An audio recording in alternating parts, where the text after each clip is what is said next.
You ever feel like your life is being run by a version of you that's softer than you know you could be? The kind that promises big changes at night, but wakes up the next morning negotiating with the alarm clock?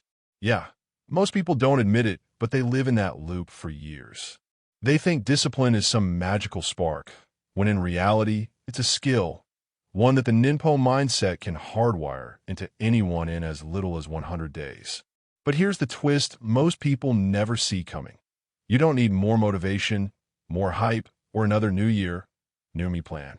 What you really need is a system built to survive your bad days, not just your perfect ones.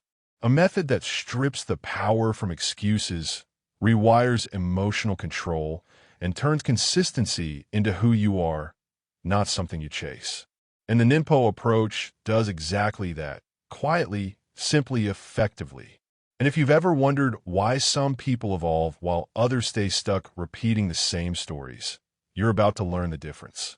Because once you understand how to build warrior-level discipline, your identity changes. Your actions change. Your results change. And the best part? You realize that the strongest version of you wasn't missing. It was sleeping. Let's wake it up. He often explains that promising something to yourself is easy. Too easy. You miss the deadline, whisper my bad, and life goes on like nothing happened. But when you commit publicly, suddenly the game changes. Sharing a goal with family, friends, your team, or even your online community creates a level of accountability that boosts consistency and emotional control. It's not about fear. It's about honoring the identity you claim to build in entrepreneurship. Public commitments trigger a fascinating psychological effect. When people know you're chasing a goal, your brain treats it as a reputation you must protect. It boosts discipline, sharpens self-confidence, and forces results to appear because backing out now feels like breaking a silent contract. Researchers describe this shift as the power of external expectation. Humans step up when others are watching. And honestly, nobody wants to be the person who announces a big dream and then ghosts it 2 weeks later. That's why he guides his students to expose deadlines, progress, and intentions. Tell the group your target. Share the date. Make it real. It's not about chasing approval, but about building a stronger sense of identity anchored in action. Once your word holds weight, you operate differently, more focused, less fragile. And once someone understands the strength of public accountability, they naturally begin to explore a deeper layer of discipline that expands into every corner of daily life. He often says that growth isn't about doing more. It's about doing things at the same time, in the same way, until they become part of who you are. When someone builds fixed times for work, study, or self-care, they stop wasting energy on micro-decisions. That's the hidden enemy of consistency. Decision fatigue sneaks in and steals your focus. With structured routines, emotional control gets stronger because the mind knows exactly what comes next. And once that rhythm settles in, results start to stack quietly behind the scenes. People think discipline is this big, roaring force, but he explains it's more like a steady drumbeat. A simple morning routine, a stable study block, a work window you don't negotiate with. These small anchors make entrepreneurship feel less chaotic and much more intentional.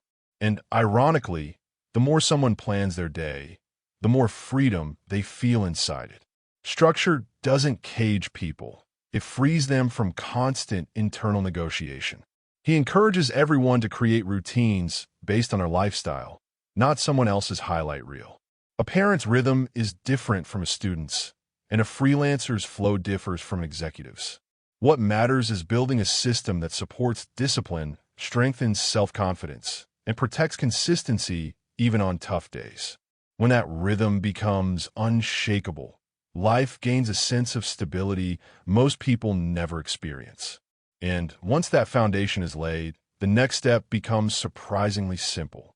He often explains that the biggest mistake people make in entrepreneurship or personal growth is assuming progress only counts when it's big. In reality, the secret weapon is something he calls the never-zero mindset. Even on terrible days when energy is low, time is tight, or motivation is hiding, doing the smallest version of the habit keeps consistency alive. A mini workout, One page of reading or a tiny task protects emotional control and prevents the crash of starting over. Tiny steps hold surprising power. He shares stories of writers who commit to writing just one sentence on bad days. Funny enough, some of their best ideas were born during these minimum effort moments.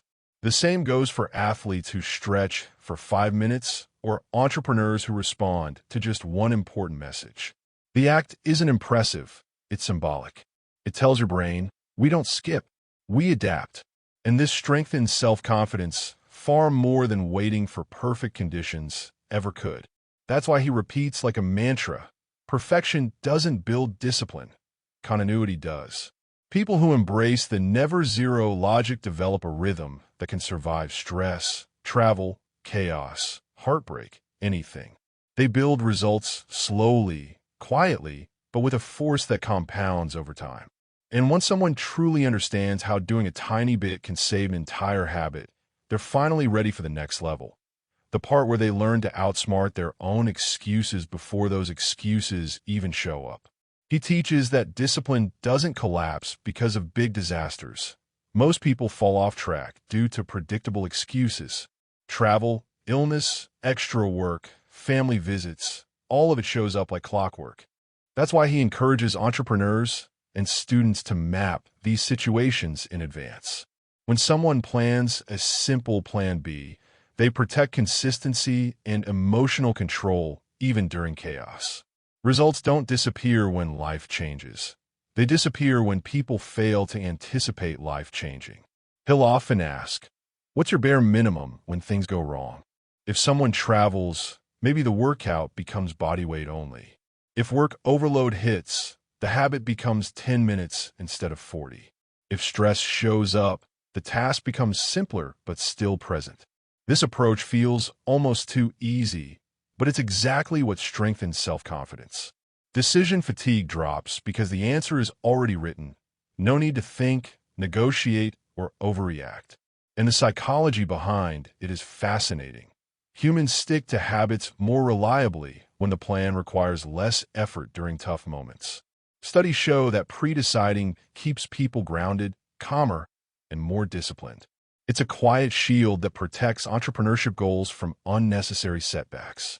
Once someone learns how to prepare for the unexpected, they begin seeing discipline not as something fragile, but as a flexible system capable of surviving storms that most people never prepare for. He often says that doubt and complaining spread through a group faster than a cold in winter. In any team, family, or circle of friends, negative talk slowly corrodes discipline and emotional control. That's why the shinobi culture values silence, not as a punishment, but as protection. When someone chooses not to feed complaints, they safeguard their consistency and their entrepreneurship mindset. It's a quiet superpower that most people underestimate. He's seen entire work environments change when one person stops participating in the drama. Suddenly, the atmosphere becomes lighter, more focused, more strategic. Complaining makes the brain feel busy without producing any real results, while silence keeps energy concentrated on what actually matters. This shift builds self-confidence because it proves that emotions don't have to dictate behavior. And honestly, silence also saves people from saying things they'll regret later. He often reminds his students that silence isn't weakness, it's leadership. When someone refuses to fuel negativity, they become a stabilizing force. Their discipline becomes contagious, and others naturally follow that example. This clarity opens the door to a deeper level of mastery, the part where discipline becomes less emotional, more automatic, and surprisingly more creative than most people expect. He explains that automation isn't about turning someone into a machine. It's about freeing the mind to create at a higher level. When habits become automatic, consistency no longer depends on mood swings or emotional control. Think of a musician running scales so effortlessly that real creativity finally comes alive. Entrepreneurship works the same way. Repetition creates space for innovation. The more automatic the basics become, the more room someone has to produce real results. He loves comparing this to athletes who drill fundamentals until their movement looks almost effortless, or programmers who type code so fluently it feels like a second language. None of this kills personality. It amplifies it. Automatic habits remove the exhausting inner negotiation that drains self-confidence. Instead of wasting energy deciding whether to act, the person simply does. And that's exactly why automated discipline feels more human, not less. He tells people all the time that the goal isn't to suppress emotions. It's to avoid letting emotions sabotage the mission. Automation makes progress smooth, predictable, and stable. It's the quiet engine running beneath every great achievement. And once someone embraces this new way of operating, they begin noticing another hidden enemy of discipline creeping in: the seductive idea that variety is always better, even when it destroys progress. He often says the ego loves novelty. It gets bored fast and wants shiny things, new methods, and constant excitement. But discipline doesn't grow in variety. It grows in repetition.